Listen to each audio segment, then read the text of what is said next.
Kankshati, desires. Nirdvandha, free from all dualities. He, certainly, Mahabaho, O mighty armed one, Sukham, happily, Bandhat, from bondage, Pramuchyate, completely. Oops. It was a link to Vedabis.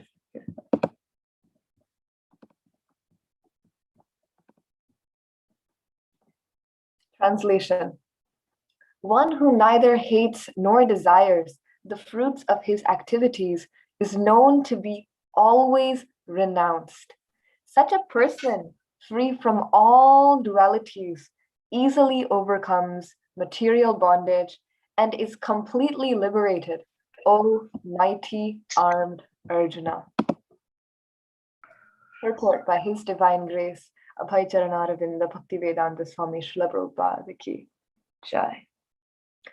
One who is fully in Krishna consciousness is always a renouncer because he feels neither hatred nor desire for the results of his actions. Such a renouncer dedicated to the transcendental loving service of the Lord is fully qualified in knowledge because he knows his constitutional position in his relationship with Krishna. He knows fully well that Krishna is the whole and that he is a part and parcel of Krishna. Such knowledge is perfect because it is qualitatively and quantitatively correct. The concept of oneness with Krishna is incorrect because the part cannot be equal to the whole. Knowledge that one is one in quality, yet different in quantity, is correct transcendental knowledge, leading one to become full in himself, having nothing to aspire to or lament over. There is no duality in his mind because whatever he does for Krishna. Being thus freed from the platform of dualities, he is liberated, even in this material world. Om Jnanatimirandasya Jnananjana Shalakaya Chakshurun Militam Yena Tasmai Shri Gurave Namaha Shri Chaitanya Manobishtam Stapitam Yena Bhutale Swayam Rupa Kadamaiham Tadati Swapadantikam Vandeham Shri Guru Shri Yuta Padakamalam Shri Guru Vaishnavam Scha Shri Rupam Sagrajatam Sahagana Raghunatham Vritam Tam Sajivam Sadvaitam Savadutam Parijana Sahitam Shri Krishna Chaitanya Devam Shri Radha Krishna Padan Sahagana Lalita Shri Vishakhamritamscha He Krishna Karuna Sindho Dinabandho Jagatpate Gopesha Gopika Kantha Radha Kanta Namastute Tapta Kanchana Gaurangi Radhe Vrindavaneshwari Vrishabhanu Sute Devi Pranamami Haripriye Vanchakalpa Tarubhyascha Kripa Sindhubhya Evacha Patitanam Pavanebhyo Vaishnavebhyo Namo Namaha Jaya Shri Krishna Chaitanya Prabhu Nityananda Shri Advaita Gadadhara Shrivasadi Gaura Bhakta Vrinda Hare Krishna Krishna Krishna Hare Hare Hare Rama Rama Rama Hare Hare Hare Krishna Krishna Krishna Hare Hare Hare Rama Rama Rama Hare Hare. Hare Krishna, dear devotees. It's so good to be with all of you today. So I would like to ask for forgiveness, and if I make any mistakes during the course of this small study that I've done of this verse, I'm very excited that we are on chapter 5, Karma Yoga, and I'm realizing now how, of course I realized a little before, but today as I was reading, I realized even more how applicable these verses in chapter 5 are to our lives specifically, because it deals with Karma Yoga. And because Arjuna is a married man, he's a married man, he is a Kshatriya, he has duties, he has a family, he has all of these things. And he asks Krishna, all I want to do is do karma tyaga. All I want to do is leave this battlefield and run away, and I don't want to deal with this whole mess. And it speaks to me, and I believe it will speak to all of you as well, because I feel like we are always in such situations in life, like Arjuna, where we have so many duties, so many things calling for our attention. So we have to figure out what we give attention to and what is the purpose behind that attention we are giving. So Arjuna's dilemma, not just as a sannyasi, as a paramahamsa, but in his lila, he's acting as a married man who is going through such a dilemma, and I believe it is so relatable. So I'd like to talk to you a little bit about this verse. So, and in the context of chapter 5, so in the beginning of this chapter, Arjuna tells Krishna, you've told me about karma tyaga, you've told me about karma yoga, but you know me best. I told you in Bhagavad Gita 2.7 that Krishna, karpanya dosha pahata swabhava, I am full of miserly weakness. I do not know what I should do, and I am plagued by self-doubt. But you know me well, and I believe that you know absolutely everything that there is to know to help me. Please clear my samuda chetaha. Please clear this confusion, this big tornado that is going on in my mind, filled with emotions and angst and logic and reason. They're all hitting up against each other. Please, my dear Lord, Shadi Mam Dwam Prapanna, I surrender unto you. You tell me what you think personally I should do. So he's not asking for a magic pill that will solve everyone's problem, but he's asking for a solution that will help his problem. And because we find ourselves in such a situation, in so many battles in life, of course, this battle can also be the battle in our own hearts, of the enemies of our own hearts. And in our own lives, so many duties are calling us. So it is very relatable. And he asks Krishna, tell me what you think is best for me, karma tyaga or karma yoga? Should I leave this battlefield, or should I stay in this battlefield and fight? And so Krishna says in 5.2, my dear Arjuna, yes, both of these paths will lead to the supreme goal, but for you, Arjuna, this path of karma yoga is best, because I have a higher purpose planned for you to go on this path. It is your duty to fight. Get up and fight. So I would like to tell you a little bit about karma yoga. And before we get into that, I would like to point out one word, very interesting word. Krishna calls that person who, one, is free from all dualities, and two, neither hates nor desires the fruits of his activities.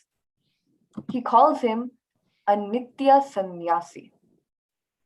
And so all of you know sannyasi. We have this beautiful picture of our Prabhupada here. A sannyasi, we think of them as maharajas, people with saffron clothes, who are fully detached from the world, who are unaffected, and who their sole purpose is just to chant and be happy, and to spread that love spread that Krishna consciousness with everyone. But here, Krishna is in some way showing us how we can develop these sannyasi qualities, these qualities of a sannyasi, not just by our externals, but our internal. So Krishna is teaching Arjuna to become a sannyasi by detaching from his results, but he's still telling him to fight. So today we will learn a little bit about what it means to be a sannyasi. So I did a little bit of research, and there is this beautiful interview with Gauranga Prabhu where he mentions what the meaning of a sannyasi is. So sun, so there are three parts of this word: sun, ni, and asa. So sun means all, together, everything. That is the root of that word. Ni means one who goes down, so reaching down. And asa means root. So basically, put together, a sannyasi is one who goes all the way down to pull out the root, of our attachments and thus become detached. Another word for sannyasi is bairagi, or rag means color. So bairagi means one without color. So one who has totally detached. The sannyasi, over here we see our Prabhupada, he's wearing orange in color. And so the orange symbolizes that a sannyasi is a sacrifice. And that's because of the color of the fire, he's a sacrifice. And what is he putting into that fire sacrifice? Fully the chanting of the holy names. And he's fully immersed in the devotional service of the Lord. So we can understand how a sannyasi is fully detached from the meaning of the word sannyasi, and also by the clothes that they wear. So they do everything for Krishna. And Srila Prabhupada makes this point in his purport, where he says, such a renowned one who is fully in Krishna consciousness is always a renouncer, because he feels neither hatred nor desire for the results of his action. So when one is Krishna conscious, when one is giving everything that he does in the service of Krishna, he's considered a sannyasi, because he feels no hatred nor desire for the results of his work. And as I was reflecting on how this could be applied to my life, I realized that often I attach a lot to the good things that happen to me or the bad things that happen in life. And as I was hearing Radhanath Swami Maharaj, he has this beautiful video, Don't Judge the Moment, where he compares life to be like a rainbow. And a rainbow has so many colors. And he was explaining how the real joy in life is not found through getting what we want, because we won't always get what we want. And even when we do get what we want, there's always something else. So there are so many different layers to life. And he was explaining that the one thing that is constant in life is change. And we may have some control, very limited control of our circumstances, but we have unlimited control of our consciousness. So we can understand from here that that by judging the moment, by judging the good things that happen to us and the good that happens to us and the bad that happens to us, we don't let Krishna's plan flow in a way that we can appreciate it. And so Gauranga Prabhu, in an interview, he was mentioning the difference between a magnifying glass and an airplane. When we look at a problem with a magnifying glass, it looks so big. When we look at say some small microscopic thing with a magnifying glass, that thing becomes so huge. But say there are buildings on the street and we're taking an airplane. When we take an airplane, those buildings, they appear to be even the smallest things. So with a microscope or with a magnifying glass, even the smallest of things can become enlarged to take up our entire lives. But when we are, say, on an airplane, all of the small buildings, all of the huge buildings, the huge trees, the gigantic factories, the smoke coming out of so many factories, they all appear so small. And Gaurang Prabhu was mentioning how when we don't have control of our circumstances, like the buildings can be so tall, the problems can be so vast, our duties are endless. But if we take that airplane and we elevate our consciousness, all of our problems become smaller and smaller, as insignificant as possible. So he was thinking that when we take control of our consciousness rather than our circumstances, because they will always be changing, we can find true peace. And this has happened to me. I am not sure about all of you, but it happens to me on multiple occasions. And I would like to tell you about a time where I felt like I was putting this practice of renunciation into a part of my life, but actually I totally misunderstood the idea that Krishna was putting in the Bhagavad Gita about renunciation. I was artificially renunciating.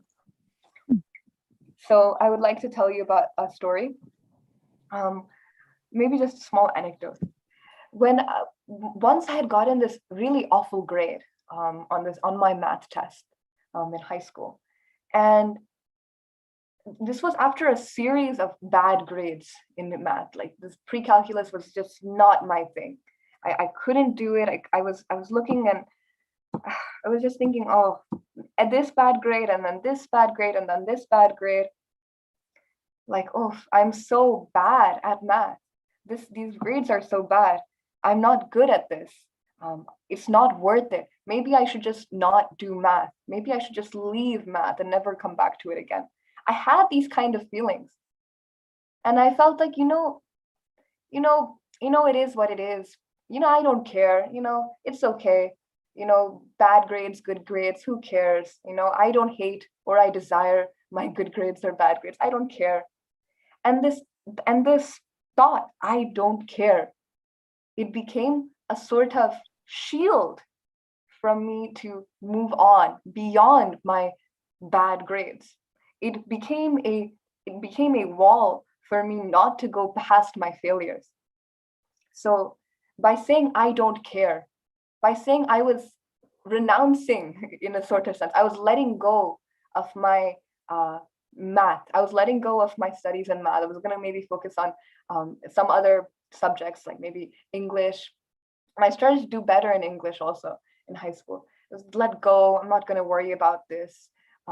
It was kind of like I was putting up a wall that I care so much about getting a good grade on math. I care so much. I'm so attached. I'm so desirous, as Prabhupada mentions, one who is desiring these good results, these good grades. I was so much in desire of a good grade in my math class that when I didn't get that good grade, I felt so bad. So actually, by saying that I don't care, I'm not going to study math anymore, I'm totally giving up, actually, I was practicing a sort of artificial renunciation. I was thinking, it's not good for me, I'm totally going to leave. So in some way, I was applying this Gita practice, but in a very, very incorrect way, in a very, very unfavorable way, in a way that I could not see beyond. I could not see ahead. And now, many of you know, I'm an engineering student, and I've done well in classes beyond this level of pre-calculus. I've been doing better. And I just want to mention this because when we think about it, who knows what is good and what is bad? We shouldn't judge the moment. And so I feel like this is a misconception that I hold. Maybe some other students also hold this misconception that, I don't care. I don't, they say many things like, I don't care, I don't care if I get a good grade, I don't care if I get a bad grade. But actually, by saying I don't care, we actually mean that we care so much about a certain outcome that we are totally stuck when something like failure happens. So let me spin this around. If I had that this monk mindset, as it's very popular to say monk mindset these days. If I had this monk mindset when I had gotten this series of bad grades in math, how would I have thought about this? Well, maybe I would have said, oh, well, this is not an ideal situation. There is a possibility that maybe, math is not perhaps my thing, but also maybe I'm not studying in the correct way. Maybe I need to get a math tutor. Maybe there is something wrong in the way I'm studying. In the monk mindset, we think beyond this. And then Jay Shetty Prabhu, he also mentions the monkey mindset when we take failure as it is me, like I am the failure, I am success. And so when we let failure or success define us, we are not in this renunciant category. We're actually the opposite of this renunciant category. And this is the category that Arjuna seemingly is in the beginning of the Bhagavad Gita. He wants to leave. He is the most incredible Kshatriya in the entire world. He's the most incredible fighter. He's probably, when in my math story, I am only a little bit good at math, but Arjuna is the most incredible fighter. Even in this verse, Lord Krishna calls him Mahabaho, mighty armed Arjuna. Almost, he's praising Arjuna. You are the most incredible warrior in the entire world. Sabyasachi, one who can expertly throw arrows in the battlefield. You, Dhananjaya, you are the most incredible warrior in the entire world. But in the beginning of the Bhagavad Gita, and we read about this in the past month, Arjuna is so completely terrified. So when we realize it, why is Arjuna, the most incredible warrior in the entire world, so terrified? It is because he's so afraid of losing something, of losing his family, of losing his teachers, of losing the people he loves. He is so incredibly worried about something like this. So when we hate some a fruit of action, a bad grade, losing a family member, so many things, or when we desire a good grade, a great kingdom, something like that, in Arjuna's case, we are stopping ourselves from seeing the bigger picture, from seeing Krishna's plan. And so that brings me again back to this magnifying glass and airplane analogy that Gaurang Prabhu talked about. Even the smallest problems, when we zoom in and we judge them very closely, they become so incredibly terrifying. Maybe I get a small splinter and it's constantly hurting me throughout the day. I'm like, oh, so much pain. Why did this splinter happen to me? Why did this happen to me? Or when we get a bad grade, in my case, so much, oh, this bad grade has defined my entire future. I'll never be able to do anything good in my life. I'm totally a failure in my entire life. These are actual thoughts that people think, that I've thought. When we are zooming into our problems, we do not get to see the bigger picture, the bigger plan that Krishna has. But there's also an opposite side. When we take the airplane of our consciousness and we elevate it in the form of Krishna consciousness, as Srila Prabhupada mentions in this purport, in the form of renunciation, by elevating through listening to the Hare Krishna Maha Mantra, serving Lord Krishna, when we are on that spiritual vibration, that's higher vibration, these smaller things, these large buildings of problems actually become these tiny, insignificant things. That is not to say that we do not care about our problems, but that we use spiritual technologies such as chanting Hare Krishna or reading Srimad Bhagavatam to give us power and purpose to our duties, to attacking our duties. So in relation to this story, in relation to this topic of judging the moment, I would like to tell you the story of an old man, an old farmer who lived in a village. So I found this very interesting. Not only is this talked about in the ancient Indian wisdom literatures, but it's also talked about in the ancient Chinese wisdom literatures. There is this famous Taoist fable, and it talks about how there is an old farmer, and he wins a prize at this wonderful farm get-togethers, farm market. He wins a prize of this incredible, nice donkey, and he brings him home, and he's so and he brings him home, and everyone is so happy, and the neighbors are congratulating, and the one neighbor comes in and says, "Oh wow, what a nice prize! You must be so happy." And the old farmer just looks at his neighbor and says, "Who knows what is good and what is bad?" And so the neighbor says, this man is just talking, doesn't know what he's saying. And he goes away. And that night, some thieves come into his house and they steal the donkey away. And now the old man, he does not have this donkey anymore. The thieves have heard that this old man has won this great prize, and they've stolen the donkey because they have thought that this old man is not so strong, he cannot do anything. And so again, the neighbor comes over and he says, "Oh, look, your bad fortune is so bad. Your donkey has been stolen. You have lost this great prize. What are you going to do?" And the old man says again, "Who knows what is good and what is bad?" So the neighbor thinks, "Oh, this man has totally lost it. What is he even saying?" And so it seems that that day, the thieves, they lose hold of the donkey, and the donkey goes into the forest, and he becomes friends with so many other donkeys that he's met, the wild donkeys that he's met in the forest. And so he tells his so the donkey, he comes running back to the farmer's house with a whole herd of 25 donkeys. So the old man is he looks out, says, "Nice." He just nods. And the neighbor comes again and says, "Wow, look at your good fortune. I can't even imagine having so many mares in my stall to take care of all my duties. You are a very lucky man."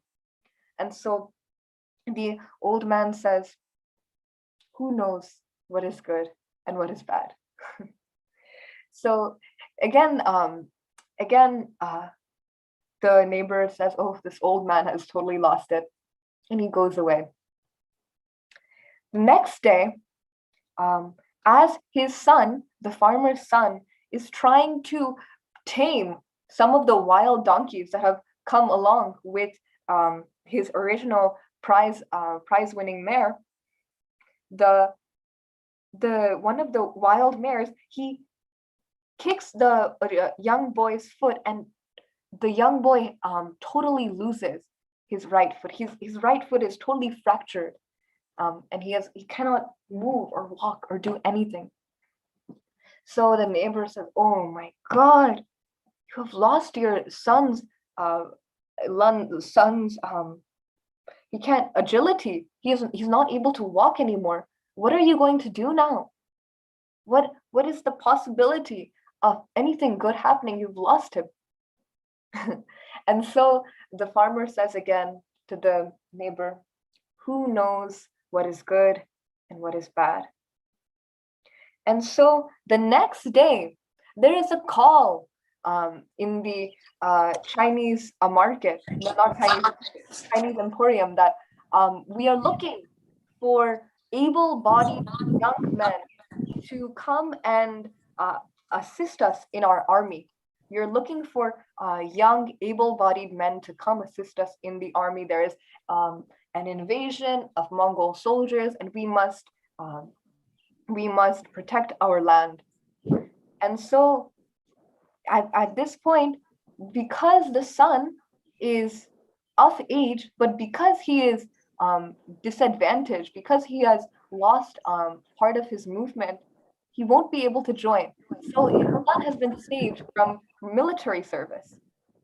So uh, again, again, the man comes and he says, wow, really, so many things have happened. So many good things have happened. So many bad things have happened. And so the farmer looks at him and says, yes, you know what is good and what is bad. So something that may seem to be a very, very awful situation, we don't realize that Krishna can have a very grand plan to his scheme. Krishna has a very intricate plan for each of us.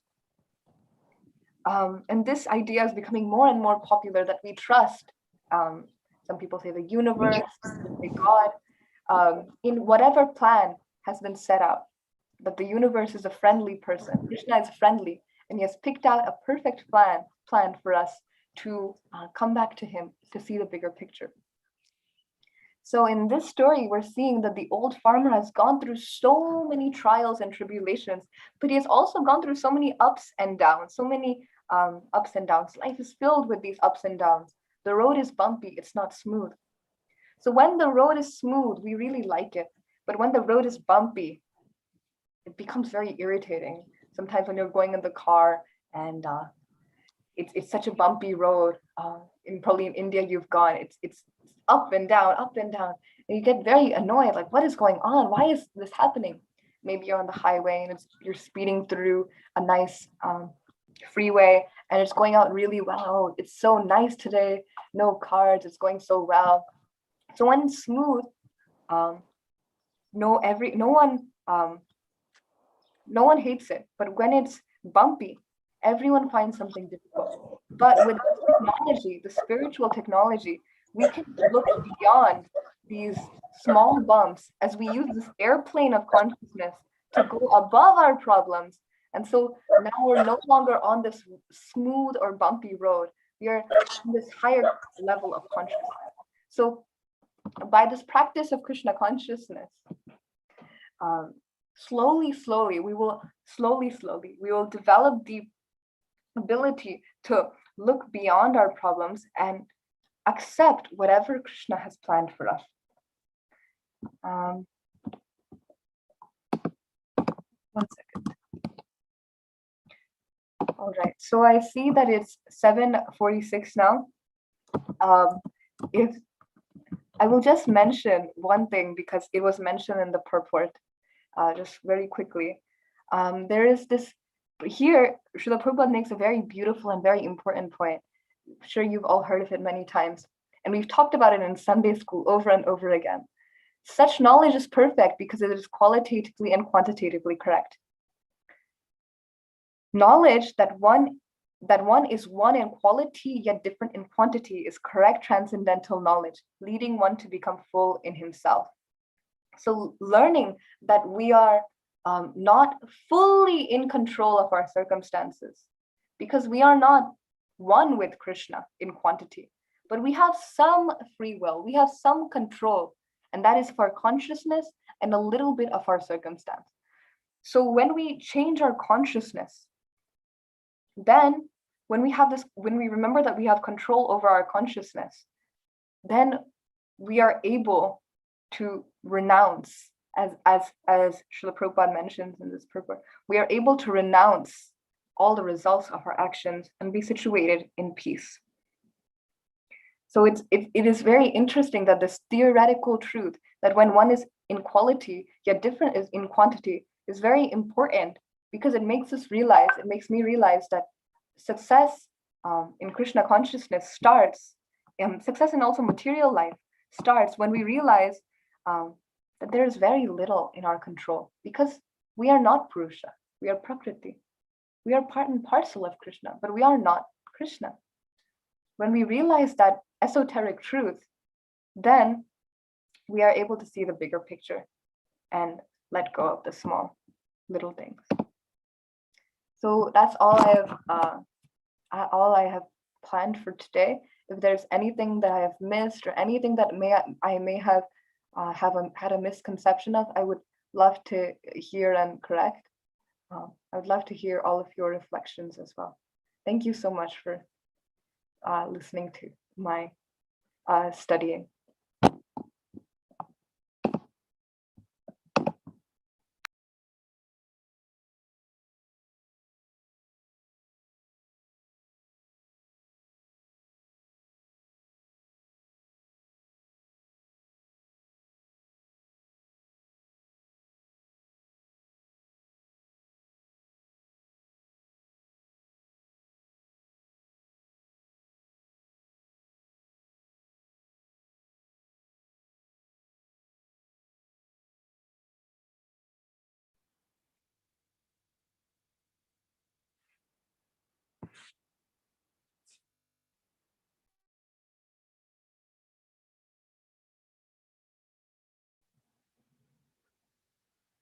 Hare Krishna, dear devotees.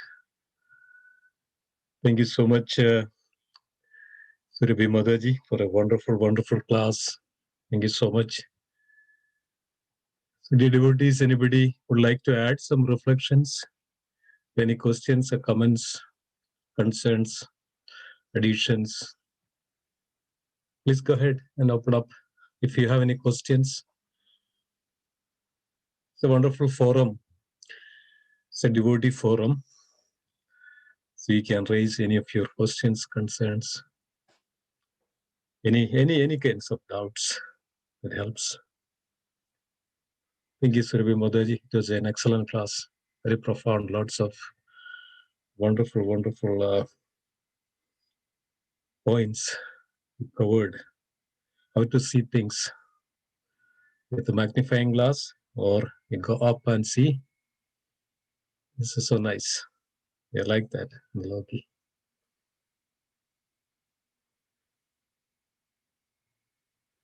Wonderful Sachimada to everyone. Wonderful class, wonderful realization at such young age. Very nice. Yes, that's what is exactly. Many times I also think the same. Surabhi Mataji had a wonderful realizations about Supreme Lord and how everything is relation, how everything is in relationship with this material nature and the Supreme Lord. Surabhi Mataji has a wonderful realizations. So nice to hear, Thank you, Mataji. It's all glorious to the Matajis and Prabhujis that I've been hearing for so many long months with all of you. So nice. So there are a couple more comments. Japrash, very nice class, good examples, good timing, very good. Sachimada, you already read. Okay. So anybody else has anything to ask? Any? Janaki Mataji, you wanted to say something? Yes, Prabhu.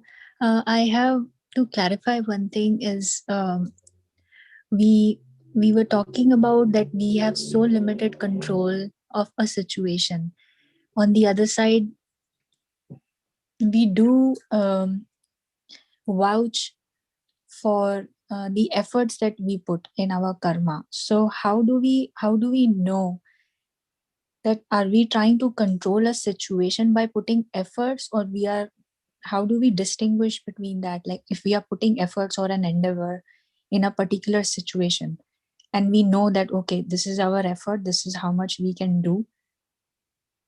Are we trying to make efforts to control that situation, or are we putting the endeavor towards resolving that situation? So how do we know when to stop and be in a renunciate mode actually in your mind? So one side we are saying we cannot control the situation, whereas we have to endeavor, or we have to perform our duties, or we have to make efforts in performing a particular activity or a duty. So are we trying to control the situation, or are we really genuinely just trying to put our effort or endeavor? How do we distinguish that? Are we really controlling it or just putting our efforts? Go ahead, Mataji. Yeah, I think that's such a beautiful question. Thank you so much, Anki Mataji. That's such a valid concern. So if I can just clarify, um, how do we distinguish between when we are trying to control some certain situation, and when are we trying to do it? When are we doing, like, putting our own efforts, um, putting our own endeavors into a valid situation has presented itself. Mm-hmm. So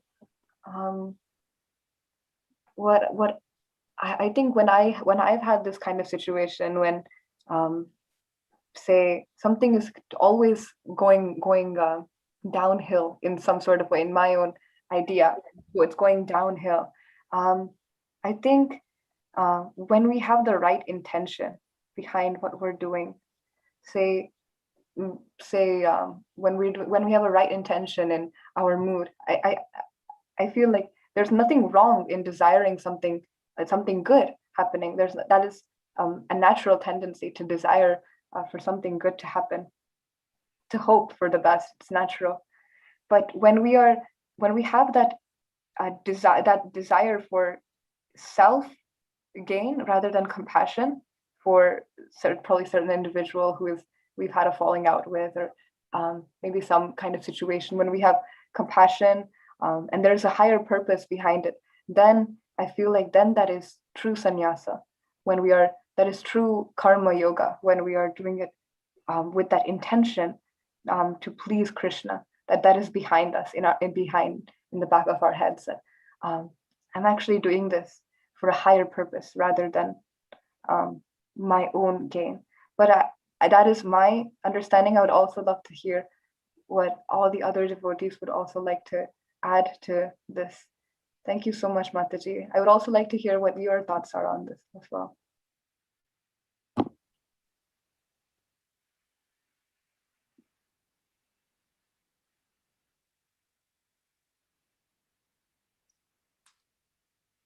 So yes, Prabhuji. Hare Krishna, Janki Mataji. Prabhuji, can I Yes, share? yes, please go ahead. Yes. Yeah.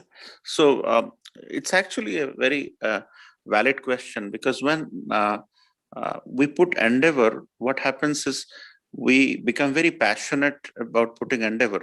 And then after putting the endeavor in our job or in our service, what we see is we are getting attached to our endeavor, in the sense, like, say, for example, we are having a job and we're putting a lot of effort or endeavor, then we seek promotion, or we seek advancement, we seek increment.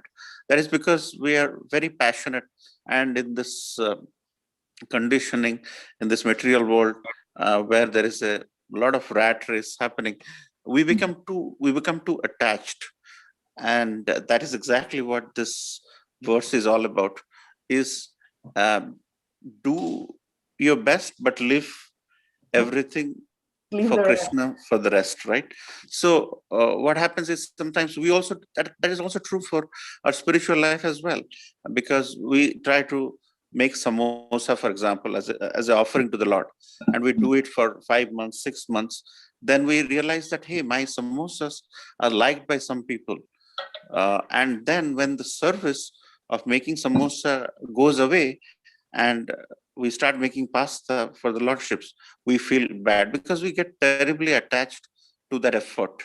And this verse is all about how to detach, how to take our consciousness to the airplane, so that whatever effort we are doing is just for our sustenance, and it's very difficult to sort of imbibe, but actually with more chanting, with more association, with more katha, hearing all this SB in the morning and VG in the evening, it makes us more prone to thinking differently. The monk mindset, what I heard today for the first time, actually, which I like, actually. So that is something, and it was very pertinent to all of us. But as more and more we associate, the the detachment from our effort becomes, so that's why Radhanath Maharaj says, don't do your devotional service, but don't get attached to the devotional service. So he says it so nicely, of course, always. So I thought I will just add. Does that help, Mataji?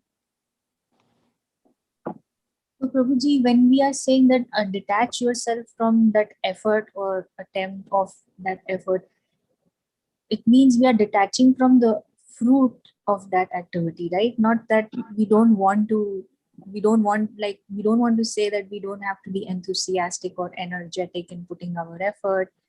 And now, okay, we have to detach ourselves from the results of that effort, correct? That's right. What you said is exactly. So we should be very passionate. But what happens is, with that, we start expecting the fruits of the result, like what you clearly said. And then when we do not get the fruit, we feel terrible.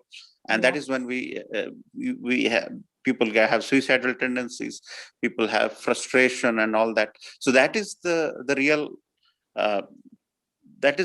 tenet of this conversation, is soon we realize that the fruit is what is really putting us in trouble. And that is where we transcend our consciousness to a higher platform.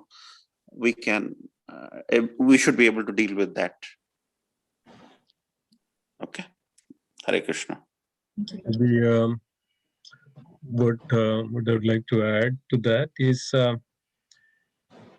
as Mataji mentioned about are we really the controller? Are we really controlling? Or are we really putting our efforts only? Yes, that's correct, Mataji. We are just putting our endeavor. Ishvara is the controller. Ishvara literally means controller. We don't have any other power other than just do our things. We cannot control anything. Can we control the rain? Can we control ourselves even? Even the Lord's name is known as Rishikesh. Rishikesh means controller of the senses. He's really the controller. We cannot even control our senses. Can we control our mind? We cannot control our mind. We cannot control anything. And that's why Ishvara is known as Ishvara Parama Krishna.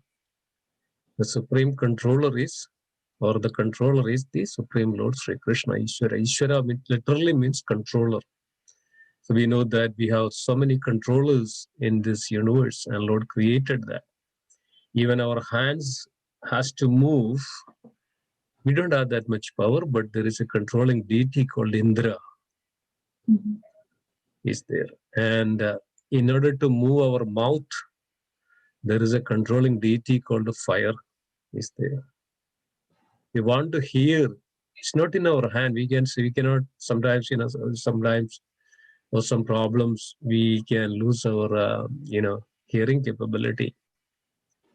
Is it really in our control? No. So in total, samam bornam, in total sense, we don't have any control over anything at all. It's actually factored, or it's actually related to so many other factors. Our karma, our birth, our time, the modes we are in, and modes means whether we are in goodness or passion, or then it also affects the super soul, depends on our Paramatma who is seated in our heart. So it all affects so many. So we can only do endeavor, and the mercy, the control of the mercy comes from the Lord, whether it is good or bad, right? It's all controlling. It's mentioned that in this world, as Surabhi Mataji, I think, who said in the morning, that we cannot move a grass without the will of the Lord.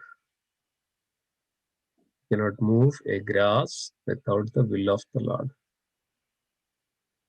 So some way or other, who is we may desire for it. The Lord is a sanctioner actually. The Lord is the one who gives that everything.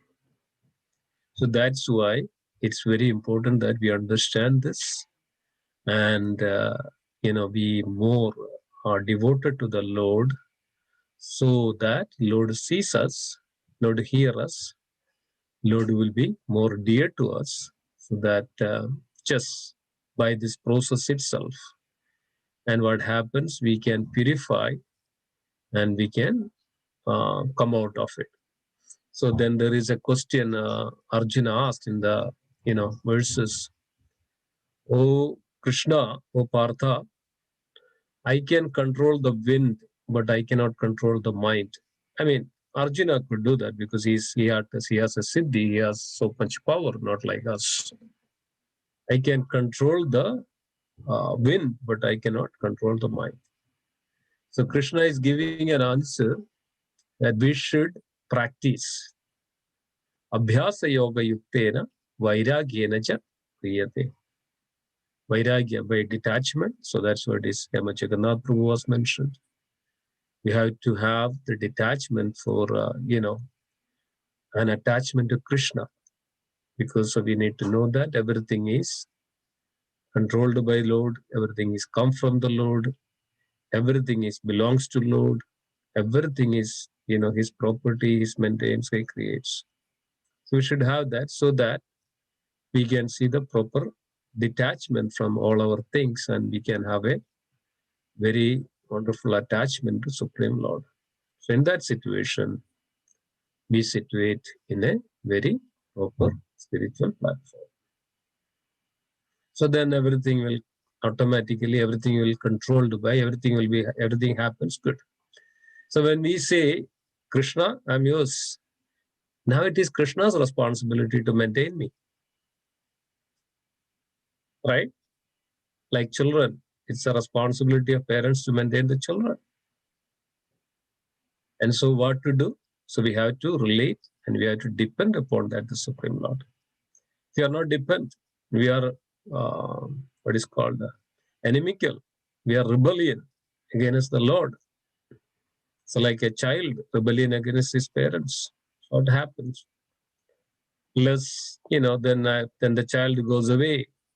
Yes, still the parents are such a pain, but what parents can do? So that's what it is mentioning here, so that we should have a complete dependency on Krishna. Then what happens? Now it's up to Krishna's, it's Krishna's responsibility now. If we are under Krishna's protection and responsibility, we are free. We are free. Yeah, I just wanted to add that.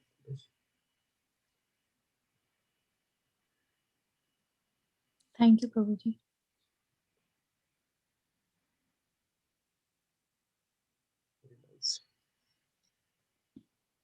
Anybody else? Anything else you have, Mataji? Anything else you wanted to? Anything else you want to ask? Janaki Mataji. So Prabhuji, how do you get inspiration from Super Soul? How do you know that thoughts that are in your mind that are coming, are they controlled by Super Soul, or are they controlled by the situation that is surrounding you? So in that context only, like, the question had come in my mind, like, how do we know who is actually controlling the situation? I know we spoke about we are not the controller, Supreme Lord is the controller. But all your thoughts that you get in your mind, and mind gets its source of inspiration, I believe, from intelligence, and then intelligence gets its source from Super Soul, I believe. So Mataji, you have that? We also say that mind, intelligence, and false ego are material senses. Yes. They are not spiritual in nature. Right. So then, Prabhu, how do we understand that who is actually telling what to do, and how do we know Wonderful. what to do? Very good question. Wonderful. Yes. Surabhi, you want to go? I think I will like to hear from all the devotees first. Right. Yeah. So we sometimes we say, Samadaji, we got an intuition, right? So today you are attentive and you are hearing Bhagavad Gita, you are associating with the devotee. This is all our desire, but actually this is controlled by whom? The Paramatma. If this world is known as, in Bhagavad it is mentioned that this world is known as tamasa. Tamasa means andhakar. Bhagavad. This world is, the nature of this world is andhakar. That's why, when there is no light, there is nothing. It's by nature it is andhakar, it's dark. That's its world itself is known as dark or andhakar. So that's also our nature. So if we go by this material nature, we don't hear anything and things like that happens in our life, and it's all our nature because of our prakriti and the modes of material nature, our karma, it all happens. And yes, that is destined, that we want to go, we are supposed to go through it. But see things happening in your life, you're coming here, hearing, understanding, listening, and asking wonderful thoughts. You're getting more closer to Krishna. And when you get more closer to Krishna, and he says that without the will, or especially in the loving devotions, especially in the spiritual path, without the mercy of the Lord, nobody can actually come or hear even, or even getting even a little bit of this, understanding is not possible without the mercy of the Lord. Definitely, these are all Paramatma, actually, mercy of Paramatma. He is controlling. Any association with the devotees, hearing Bhagavatam, Bhagavad Gita is all, he is controlling. He is in power. He is in charge. Otherwise, we will not. That's the one thing. Second thing, when we say, look at that, you have bad thoughts, or we may have bad thoughts, arrogance, and all those things. Sometimes we are so desperate. These are all our things. These are all our desire, actually. These are all our desire. So Paramatma tried to control you maximum, and you get an intuition in your, if you do something wrong, you will get an intuition. Yes. Sometimes we go and touch to the fire. We know that it burns us. It's actually not good. Where it's come from? It's all come from Paramatma.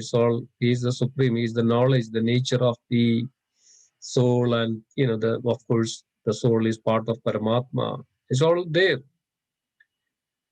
So when we do all those things, Paramatma tells us and gives us intuition and the knowledge, don't do it. But still we do it, right? So now we are hearing so many things. Where do we get this knowledge? And this Paramatma. But after hearing it, when we go and do it, okay, just forget it. Let me do things. Let me enjoy this one and that thing and these things. Who is doing it? We are actually doing it. Paramatma is already told us. Paramatma is instructed us. Paramatma is giving us intuition. Paramatma is giving us all this. But still we go and do it because we cannot control our senses. We cannot control our mind. We cannot all these things, right? So why we are not able to control the minds? Because we have such an intense desire actually there. Right? So we can say that the Paramatma is actually, because of our intense desire, Paramatma sanctioned that. So actually, in all respect, he is the controller. He is doing everything. But we have so much of intense desire. We sanction it and we go and do it.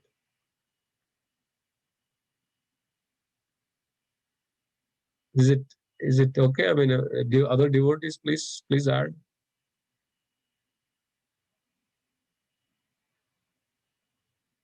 Surabhi, you please go ahead.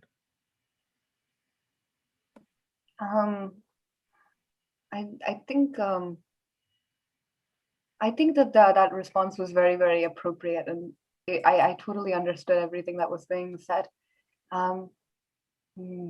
Yeah, I think that was good. If any other devotees have anything, I'm still thinking also. I was also thinking maybe this might be.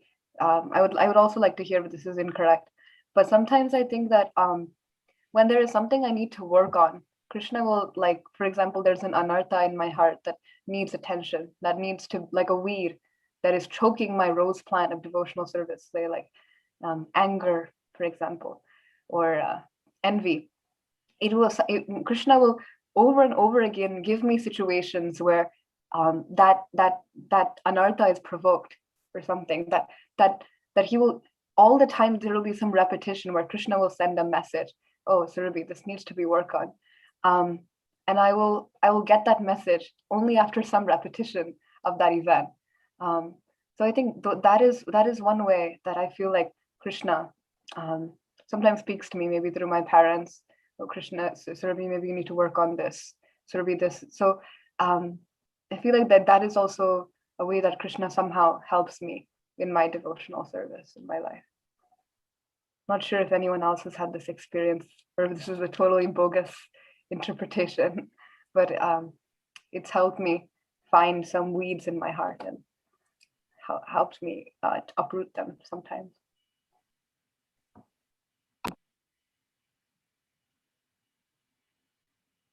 Many times and I think many of you must have experienced that as well in your life, some point of time, you're in such a dangerous situations,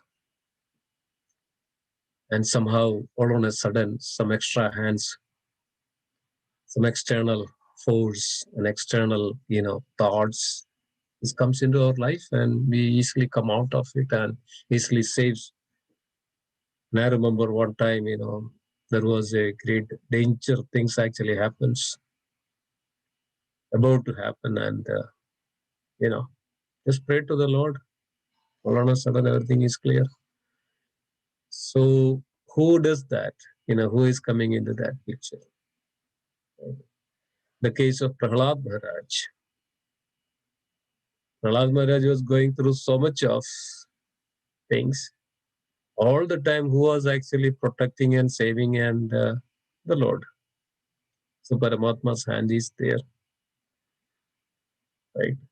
So in the case of, we can say that Arjuna, right?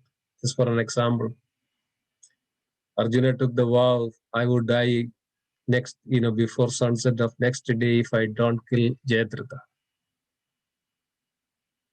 Krishna asked Arjuna, who asked you to take all these vows?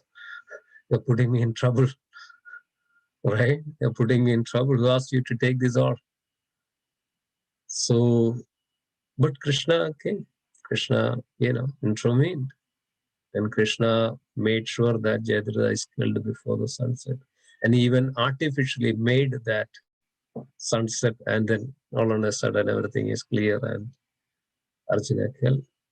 So there are situations, we know that Paramatma, the Supreme Lord, directly intervene and saves us, especially in the case of devotional service, and all these are actually the mercy of the Supreme Lord. And sometimes we are out of our own grudge, out of our own ego, out of our own arrogance, out of our own lust, greed, anger. These are all arises from the material platform, including mind, intelligence, and ego. Soul is pure. And in one sense, in the Bhagavad Gita, 13th chapter, 30th or 31st verse, Lord mentioned, the soul accompanied by the material, body. But one should know, Arjuna, you should know that the soul does nothing. The soul does nothing. Couple of verses, Lord is clearing this. Soul does nothing. The material nature, the Prakriti, material body, the Prakriti, is actually playing a big role. Yeah. The soul neither does anything nor is entangled. Go to the previous verse. There is one more. Come down. Yeah, go to the very different. I think couple more.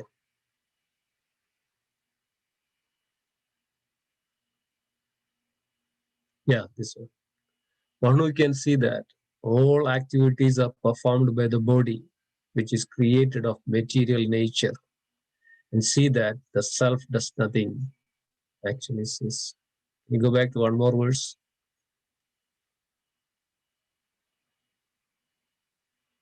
One who sees the super soul equally present everywhere in every living being does not degrade himself by his mind. Thus he approaches the transcendental destination. One more back. Yeah, into the translation.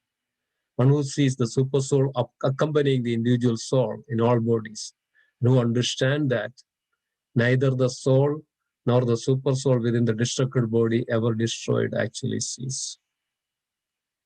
One more, let's see. There is of Chief of Bharata, know that whatever you see in existence, both moving and the non-moving, is only a combination of the field of activities and the knower of the field. So this gives so wonderful understanding, so much wonderful understanding. Yeah, this may be a little complicated. How do we realize this? But in reality, yes, what all we have is, Mataji, is our desire, our free will, our free will. So that's what it is, our desire, which is entangled by the mind and the senses and the desires, all come into play. And then what happens is all happens in the material platform, mind, intelligence, and ego. But the soul is very pure. And when we come to the spiritual realization and all this devotional service, that's where actually the spirit soul is actually. And that spirit soul, when it acts in the platform of spiritual plane, that's where the super soul and the spirit soul is actually real. We say the yoga is real actually in action. That's what it is. So, everything is under the control. I mean, we can see a big picture, right? There is a big circle. Within that, there is a small circle. Remember, the big circle, within that, there is a small circle. So where is the small circle? Within that, Paramatma. So Paramatma is a big circle. Within that, Paramatma is the Jivatma, or every living entity. So Paramatma is the ultimate controller. So we are actually misunderstanding that, okay, we are the doer, we are everything, we are the controller, or we are doing things like that. But in every aspect, the Paramatma is the one who sanctions it. But like a leaf in a water, when it flows through the river, does the leaf has any power or any control that they can, okay, let me, what is called try and come out of this water? No. So we are all like that in this material nature. We are all floating. But think about that. One person come and pick, or then direct with a stick or something like you come. We all did that, right? In the river, we go, something flowing in the water, we take a stick and extend it. We try to pull it out of it. That's what it is, Mataji. This entire devotional service is like that. So we are trying to seek the help, trying to seek the mercy, so that we can come out, we can save ourselves from this big material ocean. So in one sense, Krishna is control, and but in other sense that since we are part of this material nature, we are flowing through the material nature, whatever it's actually given to us. Only way we can come out of it, actually, we take the shelter of Krishna, so that now Krishna will take the action. See that the third man coming out, and extending the stick and trying to save that leaf out from the water. Exactly like that. So now in that situation, who is in the controller? That the Paramatma. He will save us. He will do good things for us. That is why it's mentioned that we have to take the shelter of that Supreme. So he will save us. Then we will be under his control. When it's Bhagavad Gita says that Mahatmanam Stumam Bharta Devim Prakriti Masrudaha. Great souls are under my protection. See, great souls are under my protection. Yes, everybody is under the Lord's. Mama vartamanu vartande manusya partha sarvasya. Everybody follows my path. Yes, Lord made this arrangement, this material nature and everything. Lord made it. Everybody follows his path. But my devotees are very dear to me. Mahatmanam Stumam Devim Prakriti, under the control of the Devim Prakriti, protection of the Supreme Lord. So under that only circumstances we can say that really we are under the control of the Supreme Lord or Paramatma. Or in other sense that, yes, it's otherwise we are actually flowing through this material nature as per the material nature that we are. Is it clear somewhat, Madaji, or still? So, Prabhuji, we are trying to say that whatever, I don't know how to best put it as, however, I will try.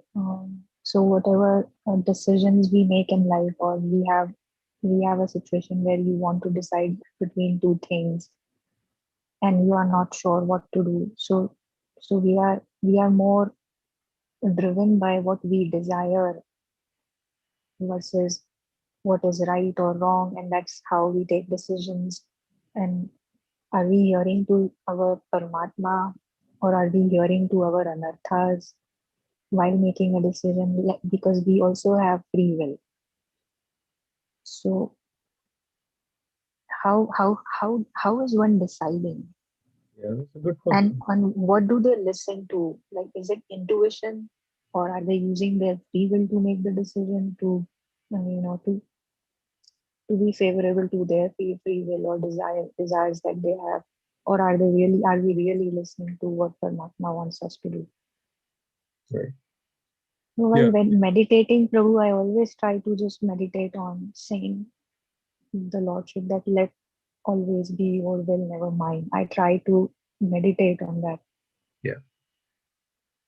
But I don't know really in reality what I'm doing in terms of making a decision. Is it coming from his will or his voice under the instruction of Super Soul, or is it really my will that I'm using?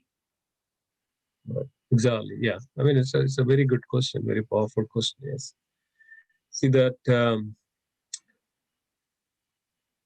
we have to. I mean, in any situation, many cases, we are actually we don't know what to do, right? So, like in the case of Arjuna, right? Arjuna is all same. Bhagavad Gita is the same, right? Giving us this very wonderful explanation. We are all in that situation, what to do. So my answer is, I think other devotees can, also say the answer. My answer is, if we take complete shelter, that anything in relationship with the Krishna, that is right, because the Krishna is right. That's why, even Arjuna is asking, how can I kill my grandfather, my teacher, my kinsman? Whether am I taking a right decision? Arjuna is asking, okay, I can, that's our own mind, it comes up, okay, whether it is good or bad.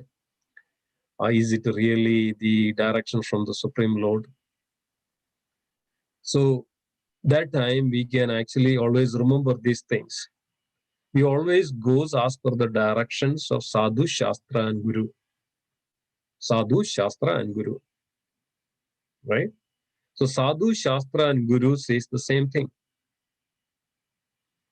So if you are taking some big decision in your life, is really come from the Supreme Lord. So that Lord says that if he can go through whatever the Lord's direction which is mentioned in the scripture, That's a knowledge aspect of it, right? Then it would be right. And if we are seeking the guidance from the spiritual master, guru, or a sadhu, that would be right, because of, it is in alliance with the Lord's decision, or a Brahmana, or a senior devotee, or a Vaishnava, right? They are all actually impartial to anything and without any selfish interest or motive, but only in the line of what Lord decides for it. Yes, sometimes it may be very bitter. That's what is the material life is not so easy, Mataji. It's not straightforward.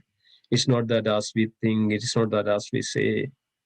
So we have to take a path in the direction of the Supreme Lord. We know that the story of a Harichandra. How many of you know the story of a Harichandra? Harichandra, right? It's you know that Mataji story of Harichandra. No. Okay, right. I mean, it's a nice story in the Srimad Bhagavatam and Mahabharata. And Harichandra was a very truthful man, very honest. He was very famous for honesty. Never deviate from the honesty, never deviate. And then Lord wanted to test that, but still he was until he lost everything. He lost his kingdom, lost his wife, lost his children, and just to keep his words of honesty, he had to go through so many trouble. But at the last, he gained everything back. So that's kind of a situation we are all also. So like when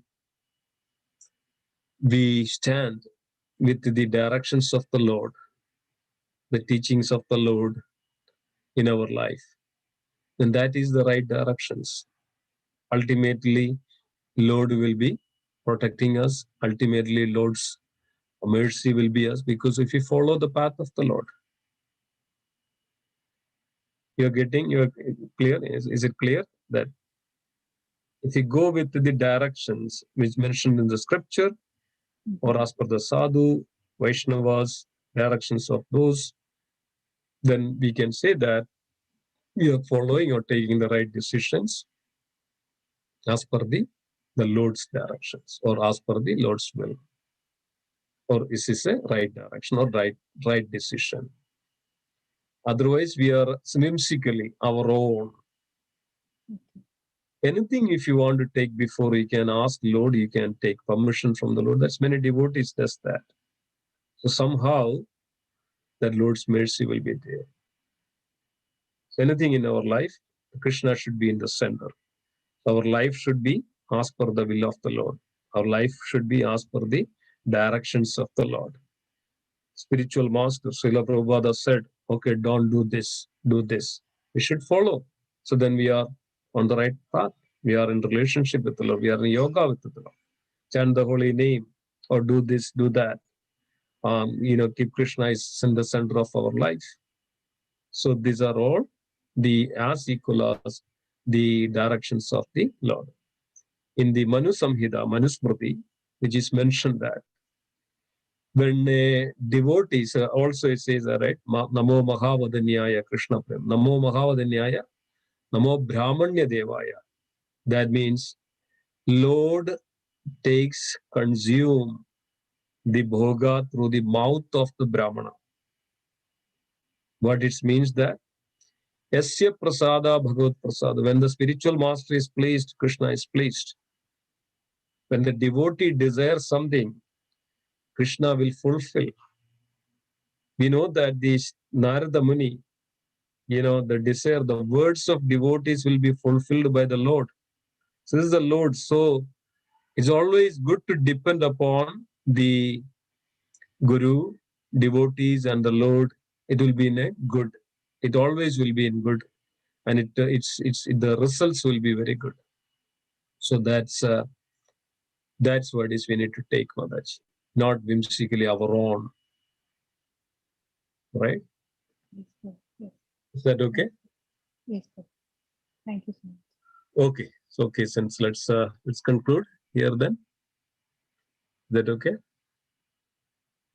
Sure. Okay. Thank you so much for a wonderful association, wonderful. Surabhi Mataji says that is such a great affirmation. Let it be, you will not shed. I'll take your leave. Thank you all in your association today. Thank you very much. Yes, very good.